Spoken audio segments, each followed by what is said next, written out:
नमस्कार दोस्तों, वंदना गार्डन में आप सबका स्वागत है। आज हम गुलदाउदी के प्लांट को कुछ सूखे हुए फूलों से उनके सीड निकालकर ग्रो करेंगे।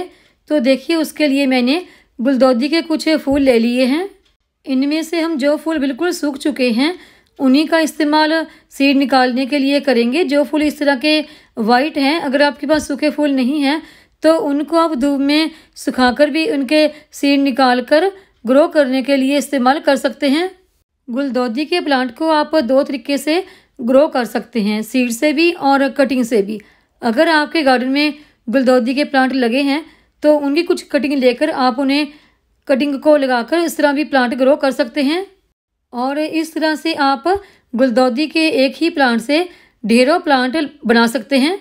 अगर आपके गार्डन में गुलदाउदी का कोई भी प्लांट नहीं है तो आप गुलदाउदी के कुछ फूल ले लें, कहीं से भी ले लें, लेकर उनको आप सुखा लें और उनके सीड निकाल कर भी आप न्यू प्लांट ग्रो कर सकते हैं।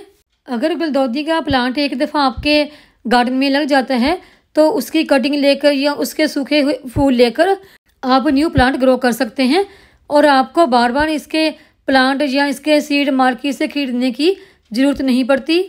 और ये गुलदाउदी के फूल गार्डन में लगे हुए बहुत ही अच्छे लगते हैं। एक ही प्लांट के ऊपर ढेरों फूल लग जाते हैं तो वो बहुत ही सुंदर गार्डन आपका लगता है। गुलदाउदी के इन फूलों में से हम कुछ सीड आज कलेक्ट करेंगे ग्रो करने के लिए और इन्हीं फूलों में से सीड निकाल कर उनके न्यू प्लांट ग्रो करके भी मैं आपको आज दिखाऊंगी। गुलदाउदी के फूल का जो पीछे वाला पोर्शन होता है ना, यहाँ पर इसके सीड होती हैं। देखिए, यहाँ पीछे वाला जो पोर्शन होता है यहाँ पर, और फूल की पंखुड़ियों को हम आगे से थोड़ा सा खींचकर इस तरह से अलग कर लेंगे। देखिए, सारी पंखुड़ियों को हमने इस तरह से अलग कर लिया है और ये वाला फूल का वो पोर्शन होता है, यहाँ पर फूल के सीड होते हैं।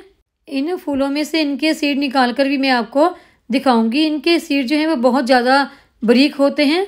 देखिए, ये कुछ सीड हैं इसके, शायद आपको अभी ठीक से नज़र नहीं आ रहे होंगे। और जो बाकी फूल हैं उनके भी हमने उनकी पंखुड़ियाँ अलग करके इस तरह से उनके सीड ले लेने हैं। तो ये देखिए, ये कुछ इसके सीड हैं, ये ब्लैक से शायद आपको नज़र आ रहे होंगे।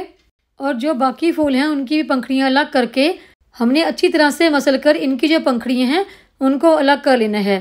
फूलों की सारी पंखुड़ियों को हमने हाथों से अच्छी तरह से इस तरह से मसलते जाना है ताकि जो बीज हैं वो नीचे इकट्ठा हो जाएं, क्योंकि बीज थोड़े से भारी होते हैं। और इन फूलों की सारी पंखुड़ियों को हमने एक अलग प्लेट में निकाल लेना है ताकि जो हमारे बीज हैं वो नीचे रह जाएं। और ये इन पंखुड़ियों के बीच में जो आपको कुछ ब्लैक नज़र आ रहा है, ये इन फूलों के बीज हैं। हालांकि बीच में कुछ थोड़ा सा ना फूलों का जो हस्क है वो भी बीच में मिक्स है।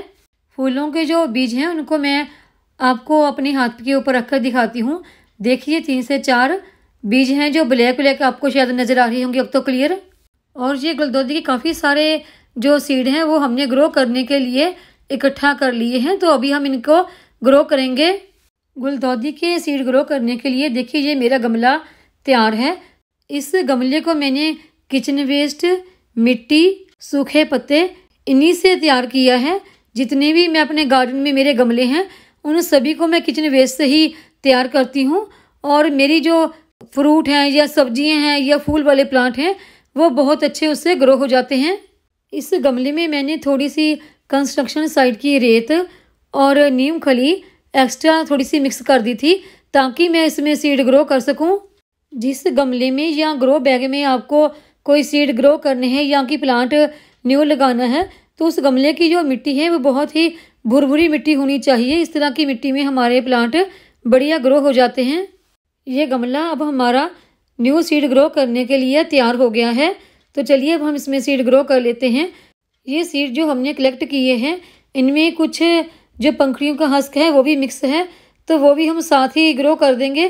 कुछ इससे फ़र्क नहीं पड़ता है क्योंकि ये सीड काफ़ी छोटे हैं, तो कई दफ़ा वो पंखुड़ियों में से मुझे नज़र नहीं आ रहे थे, कम ही सीड नज़र आ रहे थे।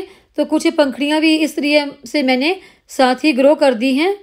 ये सीड मेरे ग्रो हो गए हैं। तो अगर आप चाहें तो इसके ऊपर मिट्टी की एक लेयर भी डाल सकते हैं। अगर आप इनके ऊपर मिट्टी की लेयर नहीं डालना चाहते तो आप जो गमले में मिट्टी है ना उसे ही हाथों से अच्छी तरह से मिक्स कर दें ताकि जो आपके बीज हैं वो बीच में ही अच्छी तरह से मिक्स हो जाएंगे। देखिए इस तरह जैसे मैंने किया है। और अभी हम इनको पानी लगा देंगे। पानी हम एक ही जगह पर ना डालकर हाथों से इस तरह से फैलाकर डालेंगे ताकि हर जगह अच्छी तरह से पानी लग जाए। और अब पानी लगाने के बाद हमने इस गमले को डायरेक्ट धूप में नहीं रखना है, थोड़ा सा छांव में ही रखेंगे जहाँ पर धूप नहीं आती है, क्योंकि अगर इनको ज़्यादा तेज़ धूप में रखेंगे तो ये सीड जल्दी जर्मिनेट नहीं हो पाएंगे। तो इसलिए हम इसे थोड़ा वहाँ रखेंगे यहाँ पर धूप नहीं आती है, ये धूप कम आती है। और अभी मैं आपको 15 दिन के बाद का रिजल्ट दिखाऊंगी कि हमारे जो सीड हैं वो कितने जर्मिनेट हो पाए हैं, क्योंकि इन सीड को ग्रो होने में कम से कम इतना वक्त तो लग ही जाता है। हमारे गलदौदी के सीड को ग्रो किए हुए 15 से 20 दिन का वक्त बीत चुका है। और देखिए छोटे छोटे से हमारे प्लांट ग्रो हो गए हैं। बाकी सारे प्लांट तो देखिए अभी छोटे छोटे से हैं, लेकिन एक प्लांट जो है ये काफ़ी हमारा बड़ा हो गया है। ये हमारा कम से कम 15 से 20 दिन के बीच का जो रिजल्ट है इनको ग्रो किए हुए, वो मैंने आपको दिखाया है। तो अगर आपके प्लांट काफ़ी पास पास ग्रो हुए हैं तो आप उन्हें निकाल कर अलग गमलों में भी ट्रांसफ़र कर सकते हैं। लेकिन मेरे प्लांट देखिए अभी काफ़ी दूर दूर हैं, तो अभी मैं इन्हें ट्रांसफ़र नहीं करूँगी।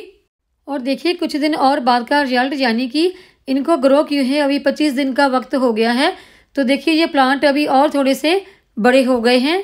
और अब ये जो आपको बड़ा प्लांट नज़र आ रहा है इसको मैं इसी गमले में रहने दूंगी, और इसके साइडों पर ये जो छोटे छोटे से प्लांट हैं इनको मैं निकाल कर किसी दूसरे गमले में ट्रांसफ़र कर लूँगी।